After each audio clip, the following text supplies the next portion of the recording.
በዓለማችን በስፖርቱ በኪነ ጥበቡ እንዲሁም ደግሞ በፖለቲካውም ዘርፍ ሊሆን ይችላል እጅግ በጣም የናጠጡ ሀብታሞች የረፍት ጊዜያቸውን መዝናናት ሲፈልጉ ግዴታ ዮሐንስ ዘውዱን ወይም ደግሞ ጆኒ ቬጋስን ማግኘት የግድ ይሆንባቸዋል። ለመዝናኛ የሚሆኑ በዓለማችን እጅግ በጣም ምቹና ቅንጡ የሆኑ ስፍራዎችን ጠንቅቆ ስለሚያውቅ ማለት ነው። መኖሪያው ላስ ቬጋስ ነው። ሲኤንኤን፣ አልጀዚራ፣ ሲቢኤስ ስፖርት እና ሌሎች ሚዲያዎች በተለያዩ ጊዜያት ስለዚህ ወጣት ዘግበዋል። በቅርቡ ደግሞ ወደ ኢትዮጵያ መጥቷል። ከሱ ጋር ቆይታ እናደርጋለን። አብራችሁን ቆዩ። አመሰግናለሁ ጆኒ፣ ስላገኘው ደግሞ በጣም ደስ ብሎኛል። በጣም አመሰግናለሁ። እንኳን ለሀገር አበቃ። አመሰግናለሁ። Thanks for having me. ደስ ይላል ወደ ሀገር ለመመለስና በቃ ደስ ይላል እዚህ ለመሆን። ደስ ይላል በጣም። እኔ እንደውም አሁን በቅርቡ ከተጠናቀቀው ከ2022 የካታር ዓለም ዋንጫ ብጀምር ደስ ይለኛል እና በጣም ቢዚ የሆንክበት ወቅት እንደነበረ ሰምቻለሁ። እስቲ ንገረኝ። ያ በጣም አሚን ካታር የዓለም ዋንጫ በቃ እንትን የተደባለቀ ነገር ነው። ዋንጫው ከመጀመሩ በፊት በጣም ካታር ኔጌቲቭ ኒውስ ነበረ እና ሰው መምጣት አይፈልግም፣ ሰው እዛ ለመግባት አይፈልግም። ያ ነበረ ችግሩ እና ግን እኛ እዛ ሄደን 2 ወር በፊት በቃ ፓርትነር አድርገን ከሎኮሎች ጋራ በቃ ስታብሊሽ አድርገን ፋውንዴሽን ሰራን። ከዛ በኋላ በቃ እግር ኳሱ ሲጀመር በቃ ሰው ሁሉ ደስ አለው፣ ሰው ሁሉ መምጣት መፈለግ ጀመሩ። የዛን ጊዜ ነው በቃ የኛ የራሳችን የዞረብን። ምክንያቱም በቃ እንትን ዲማንድ ሆነ፣ ሃይ ዲማንድ ሆነ፣ ሁሉም ሰው መምጣት ስለሚፈልግ። የካታሩ የዓለም ዋንጫ በጣም ድራማ የሆኑ ክስተቶች፣ ያልተጠበቁ ነገሮች የነበሩበት ነበር አይደል? ምን መሰለሽ እግር ኳስ አየነው እኮ አሁን አይደል እንዴ እግር ኳስ እንዴት ማጂካል እንደሆነ እንዴት ፓወርፉል እንደሆነ።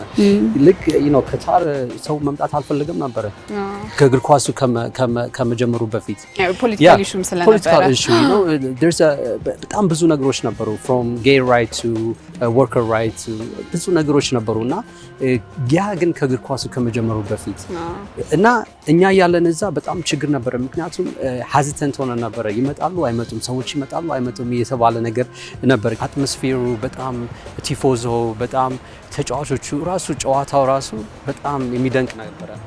በጣም ስኬታማ ሆኖ የተጠናቀቀው። ግን ፉትቦል ላይ ስንመጣ ምንድነው ማንሳት የምፈልገው የቪአይፒ እና የቪቪአይፒ ልዩነቱ ምንድነው የሚለውን ማወቅ ፈልጋለሁ። ልዩነቱ ቪቪአይፒ እና ቪአይፒ ምን መሰለሽ? ቪአይፒ ማለት ለሴ ተጫዋቾች ሲመጡ ጓደኛቸውን ሊያዩ ሲሉ ፕራይቬት ጀት የሚወስዱ እነዚህ ቪአይፒ ናቸው። ወይም እንደዚህ ዩቲዩቦች እነዚህ አሉ አይደል? እነዚህ ዩቲዩብ ሴሌብሪቲዎች ኦር ኢንፍሉዌንሰርስ በቃ እንደዚህ ቲቪ ሰራተኞች የሚሰሩ ላይክ ሴሌብሪቲስ እነሱ ቪአይፒ ናቸው ማለት ነው። ቪቪአይፒ ማለት ፖለቲካል ዴሌጌትስ emirs and all the royal families and you have a big FIFA delegates and these the type of people and who are like Elon Musk for example is a VVIP ናቸው እና ከነዚህ ጋር ስትሰሪ ከነዚህ ጋር ስታዘጋጂ ሁለቱም ልዩ ናቸው ማለት ቪአይፒ ማለት yes they have እንትን አላቸው የራሳቸው requirement አላቸው የራሳቸው አይነት አላቸው። ግን ቪቪአይፒ ላይ ስትወጪ እንግዲህ ሚስቴክ ማድረግ አይቻልም። ሁሉም ነገር ስትራክቸር መሆን አለበት። መጀመሪያ እነዚህ ሰዎች ማወቅ አለብሽ። መጀመሪያ የሚፈልጉት ነገር እነሱ ብቻ ሳይሆኑ የራሳቸው የአሲስተንታቸው፣ የልጆቻቸው፣ የመኪና ድራይቨራቸው ማንም ይሁን ማንም ዙሪያቸውን ያለው ሁሉ ነገር ማወቅ አለብሽ እና መሳሳት እንትን የለሽም። ምንም አይነት ስህተት መስራት የለም።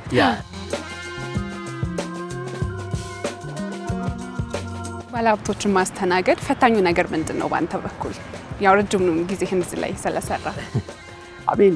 ምንም ስራ ብትሰሪ ሁሉም ፈተና አለው እና ግን ከእንደዚህ አይነት ሰዎች ጋር እንደዚህ ሃይ ኢንዲቪጁዋል ሲሆን ጋር አብረሽ ስትሰሪ ፈተናው ምንድነው?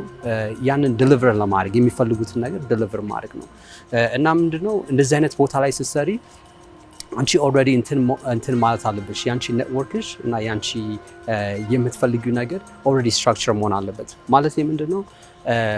አንቺ አሁን ሬስቶራንት እሄዳለሁ ይላሉ ግን የሚሉሽ ሬስቶራንት እሄዳለሁ የሚሉሽ ምንድነው? ልክ 5 ደቂቃ ሲሆን ነው እና ሬስቶራንት ኦልሬዲ ፉል ነው። አሁን እንዴት አድርገሽ ያንን ታዘጋጃለሽ? ጥያቄው እንደዛ ነው። ግን እንደዛ ለማድረግ አንቺ ኦልሬዲ ያን ሪሌሽንሽፕ መሆን አለብሽ ከሬስቶራንቱ ማኔጀር ጋር፣ ዲሬክተር ጋር፣ ኦነሩ ጋር። ልክ እንደዚህ አይነት ሲቹዌሽን ሲሆንብሽ አንቺ ቶሎ ብለሽ በቃ አንድ ነገር ማዘጋጀት አለብሽ እና ያንን ዲሊቨር ማድረግ አለብሽ። ያ ነው ምሳሌ።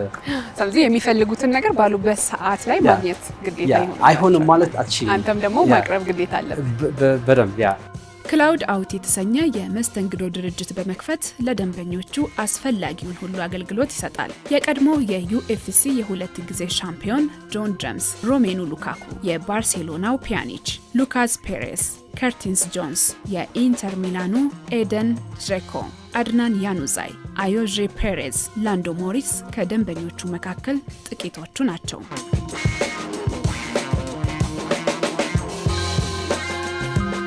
በካታሩ የዓለም ዋንጫ ላይ እነማን እናስተናግደሃል?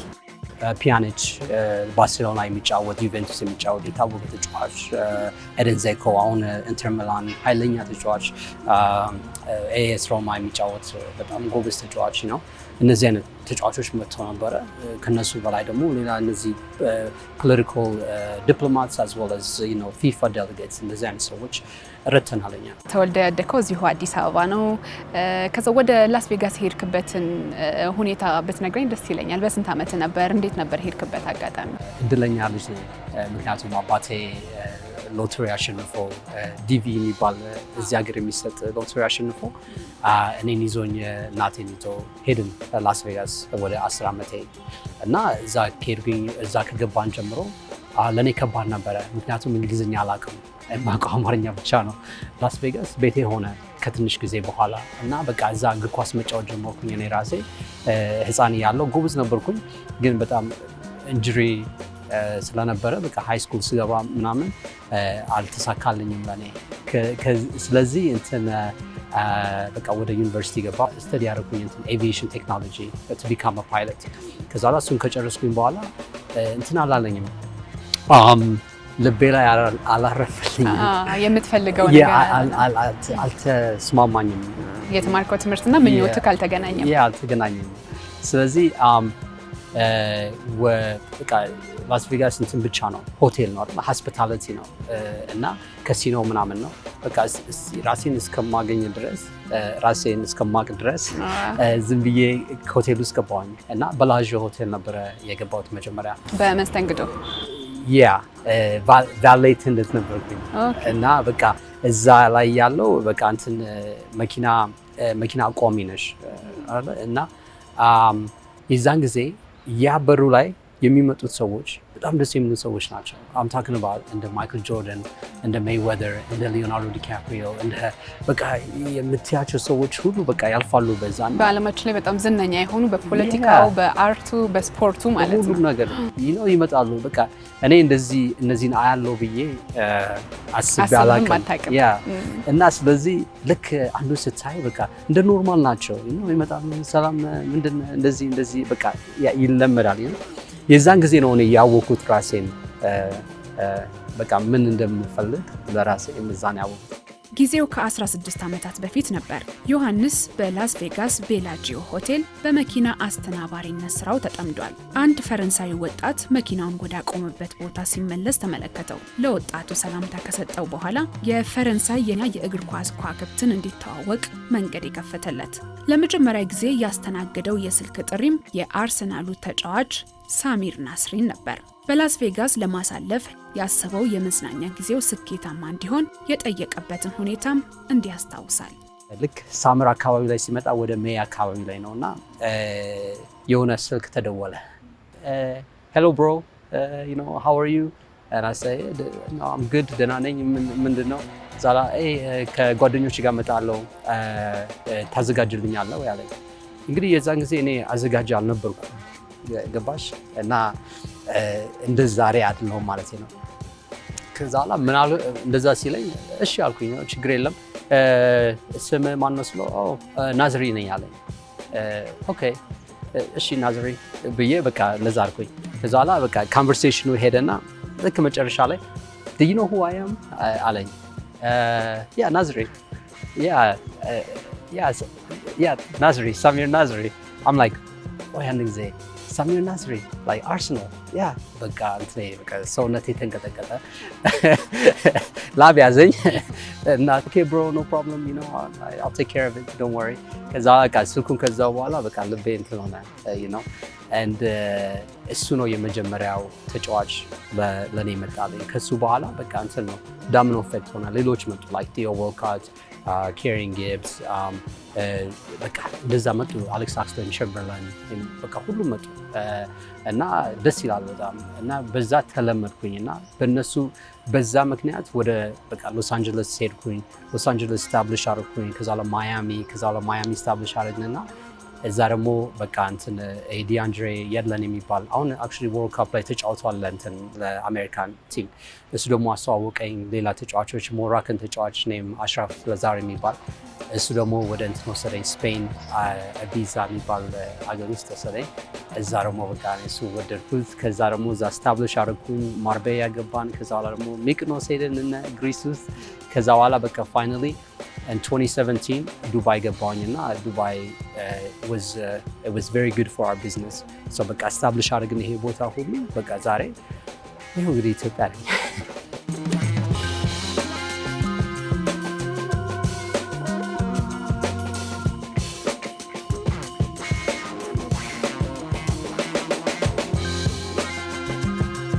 የግል አውሮፕላኖችን እጅግ በጣም ድንቅ የሆኑ የመዝናኛ ቦታዎችን ሆቴሎችን ጭምር ነው ለነኚህ ሰዎች የምታቀርበውና ፈታኝ ይሆናል ብዬ አስባለሁ። እስቲ ንገረኝ ምን ነገሮች ነው የምታቀርበው? አንቺ ሶሻል ሚዲያሽ ላይ ሲወጡ ወይ ቲቪ ላይ ወይ አንድ ነገር ላይ ሲያዩ ሰው የሚያየው የአለቀው ነገር ነው ማለት ሁሉም ተሰርቶ ያለቀውን የኤንድ ፕሮዳክት ነው የሚያዩት ግን ያ ከመስራቱ በኋላ የባክ ኤንድ የሆነው ነገር በጣም ከባድ ነው ምክንያቱም እነዚህ ሃይ ዲማንድ ናቸው ሁሉም የሚፈልጉት ነገር አለ የሚፈልጉት ነገር ደግሞ ፓርቲኩላር የሆነ ነገር ነውና ያንን ማድረግ አለብሽ ደግሞ እንደ ኖርማል ሰው አይደለም ምክንያቱም እኔና አንቺ አሁን አንድ ቫኬሽን ስንሄድ ፎር ኤግዛምፕል በቃ ከወር በፊት ነው ምን እንትን ስኬጁል የምናደርገው ወይም ከሁለት ወር በፊት እንደዛ ነው የምናደርገው ለነሱ ከአንድ ቀን ልክ አንድ ቀን ሊሄዱ ሲሉ ነው እንትን የሚያሳውቅሽ እና የዛን ጊዜ በቃ አንዳንድ ነገሮች available አይደሉም አንዳንድ ነገሮች በቃ prices በጣም increase ነው last minute የሆነ ነገር ስለሆነ ነው እና ስለዚህ እንዴት ብለሽ ነው ይሄን የምታረጊው ይሄ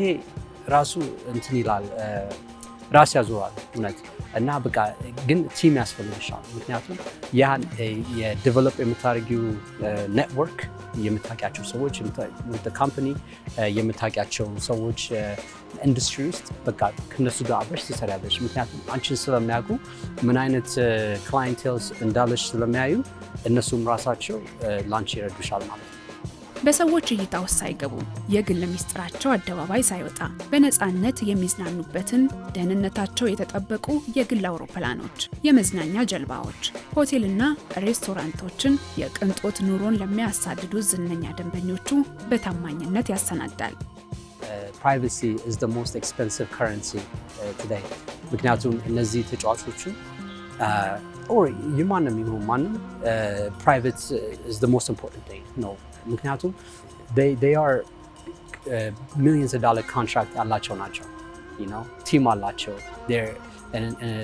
አገራቸውን ኢንስፓየር የሚያደርጉ ናቸው ሰው የሚነኩ ናቸው ሰው የነሱ ኢሜጅ ፕሮቴክት የሆነ ነገር ነው እና ያንን ኢሜጅ እንዴት ነው ፕሮቴክት የምታደርጊው አይደል ሶ ያንን ለማድረግ you have to have security መሆን አለበት security structure መኖር ፋውንዴሽን መኖር አለበት ያ የሚመጣው ከየት ነው ከቲምሽ ጋር የምትሰሪው ነው ማለት የምንሄድበት ቦታ ፎር ኤግዛምፕል አሁን ሬስቶራንት እንሄዳለን ቢሉ ዛሬ ከሬስቶራንት ማኔጀሩ ጋር ማውራት አለብሽ የት እንደምናስቀምጣቸው የት እንደሚሆኑ ሰው የሚመጣው ሰው ያለውን ሜክ ሹር ቴሌፎን ላይ እንዳያነሱ ምክንያቱም ዛሬ አንድ ሰው አንድ ፎቶ ካነሳሽ በቃ እንትን ይሆናል በአንድ ጊዜ ይደርሳል ቶሎ ብሎ ስለዚህ ያንን ለማድረግ ስትራቴጂ እና ስትራክቸር ያስፈልጋል እና በጣም እኛ እሱን ሰርተነዋል ለብዙ ጊዜ እና ቀላል ነው አሁን ለእኛ እሱን ለማድረግ።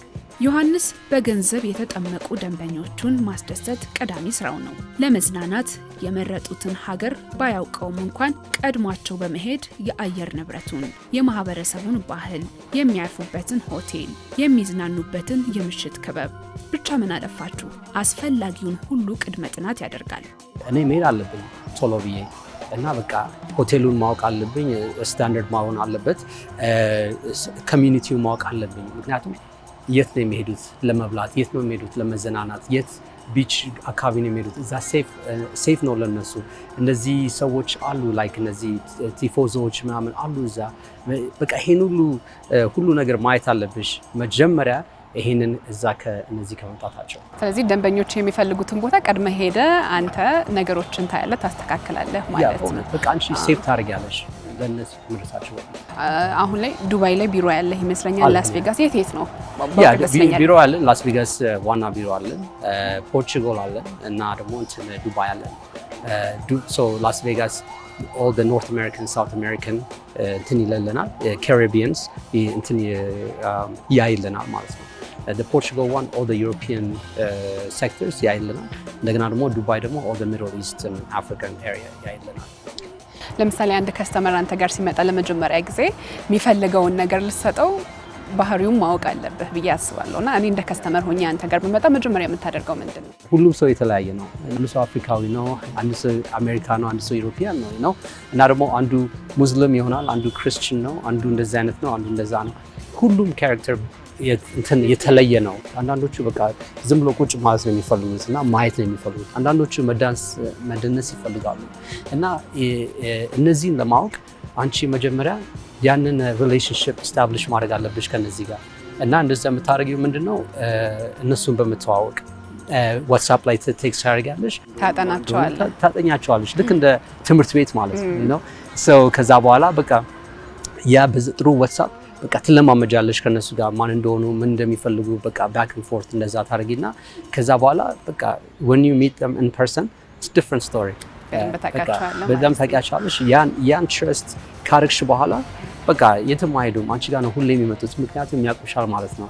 እና ላንቺ ራሱ ቀላል ነው፣ ምክንያቱም ሌላ ጊዜ ሌላ ቦታ ሲሄዱ ከሚስታቸው ጋር ከልጆቻቸው ጋር ከቤተሰቦቻቸው ጋር እንደዚህ ሲሄዱ ደግሞ በቃ ለነሱ ቀላል ነው ራሳቸው እንትን ለማለት ለመዘጋጀት። እናንተ ጋር ሲመጡ አመታዊ ረፍታቸውን ወስደው ለመዝናናት ብቻም አይደለም ሌሎችም የምትሰራላቸው ነገር አለ ብዬ አስባለሁ። ካምፓኒው ካደገ በኋላ ከካንሲየርጅ ወደ ላይፍስታይል ማኔጅመንት ገባን። ላይፍስታይል ማኔጅመንት ማለት ምንድነው? እነዚህ ተጫዋቾች አሁን ያ ዴቨሎፕድ አድርገሻል ያን ሪሌሽንሺፕ ከነሱ ጋር እና በቃ አሁን ያምኑሻል ማለት ነው። ካመኑሽ በኋላ ምንድነው በቃ ኦኬ ጃኒ እንትን ዱባይን ታውቃለህ በጣም እና እስቲ እባክህን ቤት መግዛት እፈልጋለሁ፣ እስቲ ሪሰርች አድርግልን ኦር ኦኬ ክላውድ አውት ኦኬ እንትን ልን ነው ብር አለን እኛ አሁን ኢንቨስት ማድረግ እንፈልጋለን፣ ምን ውስጥ ኢንቨስት እናድርግ? እንደዚህ የሚል ጥያቄዎች ይመጡልናል ከነዚህ ተጫዋቾች ከነዚህ ትንሽ ማማከር። 16 ዓመት አካባቢ ሆኖታል እዚህ ስራ ውስጥ ከገባህና ከኢትዮጵያ ደግሞ የወጣኸው በ9 ዓመት ነው። አሁን ላይ ስትመጣ እንዴት አገኘሃት ሀገርህን?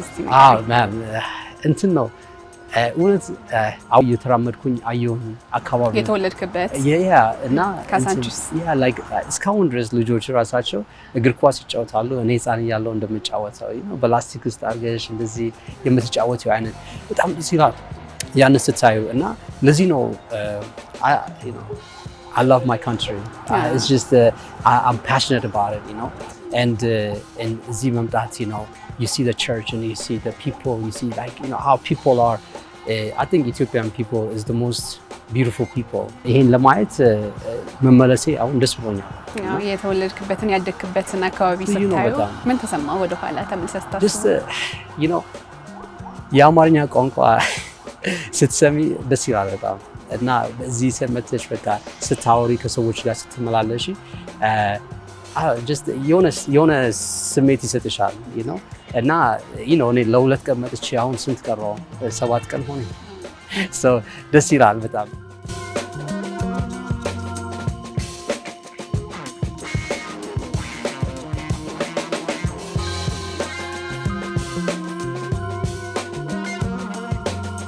የኔ ህይወት ነው ይሄ አሁን እና አንቺ የምትሰሪው ነገር በደንብ ስትሰሪ እንደዚህ አይነት ነገር always ይመጣልሻል እና የኔ ስራ ምንድነው እዚህ CBS or CNN or Al Jazeera ላይ ስትወጪ እኔ just inspire ለማድረግ ነው እነዚህ ወጣቶች ምክንያቱም እኔም እንደዛ ነኝ እኔ እድለኛ ነኝ I have this opportunity ግን I also want to give this opportunity back to ለወጣቶች እዚህ ያሉት hope ለመስጠት ነው inspire ለማድረግ ነው እነሱ እና እነዚህ የኔን ስትሰሚ ስለኔ ታሪክ or ስለኔ ምን እንደሆንኩኝ ስትሰሚ እዚህ ሚዲያ ላይ በቃ እነዚህን ለመንካት ነው የኛ አዋርድ የተሰጠን በእንትን ነው በluxury lifestyle management travel and tourism እንደዚህ አይነት አዋርድ ተሰጥቶናል ለኛ ስለ ኢትዮጵያ ተነግራችኋል ለምታገኛቸው የእግር ኳስ ተጫዋቾች ሊሆን ይችላል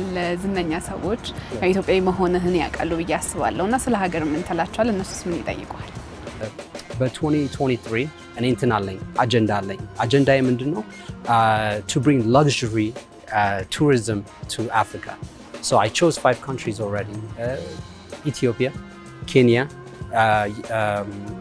South Africa as well as Rwanda and Zimbabwe እነዚህ ነው የመረጥናቸውና ላክዠሪ እንትን ቱሪዝም ማምጣት እንፈልጋለን እነዚህ ቦታዎች ላይ ኢትዮጵያ ስታስቢ ደስ የሚል ሀገር ነው ትንሽ ከከተማ ስትወጪ ብዙ ነገር አለ ላሊበላ አለ የሆነ ቮልኬኖ አለ የምትፈልጊው ነገር ሁሉ አለ from exotic animals to everything so ለምን እነዚህን አናመጣቸውም ለምን አናሳያቸው ለምን የኛ ቱሪዝምን አናበጸልግም በዚህ ይሄ ሁሉ የዚህ ሀገር ሁሉ ቱሪዝም የሚበጸልገው ምክንያቱም እነዚህ አይነት ሰዎች እዛ ስለሚሄዱና እንደዚህ በቃ they post they have millions of followers እነዚህ ካዩ በቃ ሁሉም ሰው መምጣት ይፈልጋል ያኛው ነው አይዲያዬ እና እነዚህን ለማምጣትና እነዚህን ለማሳየት እነዚህ ቢያደርጉ they will attract more people awareness different type of perception ለሰው ሁሉ ለህዝብ ይሰጣቸዋል ማለት ነው ስለዚህ ወደ አውሮፓ እንዲሁም ወደ ተለያዩ ሀገራት እየሄዱ የሚዝናኑትን ከስተመሮች ሀገራችን ደግሞ ለእንደዚህ አይነት ነገር ምቹ ስትሆን ወደዚህ ማምጣት ለአምስት ቀን ነው ለሶስት ቀን አምስት ቀን ነው እዩት እስቲ እናሳያቸው የኢትዮጵያን hospitality እንዴት አይነት ሰው እንደሆነ እንዴት ሀገራችን ደስ እንደምትል ሞባይል ፎን አለን አንድ ነገር ስትነኪው በቃ ዓለም ያየዋል እና እናገናኝ የኛን ሀገር ከዛ ጋር ማለት ነው ስለዚህ ቀጣይ ፕሮጀክት እነዚህ ላይ ነው ማለት ነው የምንሰራው እስቲ እግዚአብሔር ያውቃል አንዱ ምክንያቱ እዚህ የመጣሁት ለዚህ ነው አገሩን ለማወቅ ነው like የሚሆነው ሰው እዚህ ቦታ ላይ the same ideology ያለው ሰው ከኔ ጋር ለማወቅ ነው እና እንዲረዱኝ ራሳቸው ቪዥን አለኝ እና I want to make this vision a reality ግን ለብቻዬ ማድረግ አልችልም እኔ ሰው ያስፈልገኛል ማለት እዚህ ሀገር ውስጥ የሚያውቅ ሰው ወጣቱን መቅጠር ፈልጋለሁ እንደዚህ አይነት ነገር ማድረግ ያስፈልጋል ኢኮኖሚካሊ ሰፖርት ማድረግ አገሩን በዚህ አይነት ፈልጋለሁ እና በዚህ በስፖርት እንደዚህ አይነት ነገሮች በጣም አመሰግናለሁ ጆኒ አክብረኸኝ ስለመጣ ከፋና ቴሌቪዥን ጋር ቆይታ ስላደረክ ከልብ አመሰግናለሁ ያሰብከው ሁሉ ይሳካልላለሁ እነኛን ዝነኞች ወደ አውሮፓ ወደ ዱባይ ይዛቸው የምትሄዳቸውን ዝነኞች ደግሞ ወደ ሀገር ማምጣት ደግሞ የሚዝናኑበት መንገድ እንዲፈጠር እንግዲህ እመኛለሁ Thank you for having me አመሰግናለሁ Thank you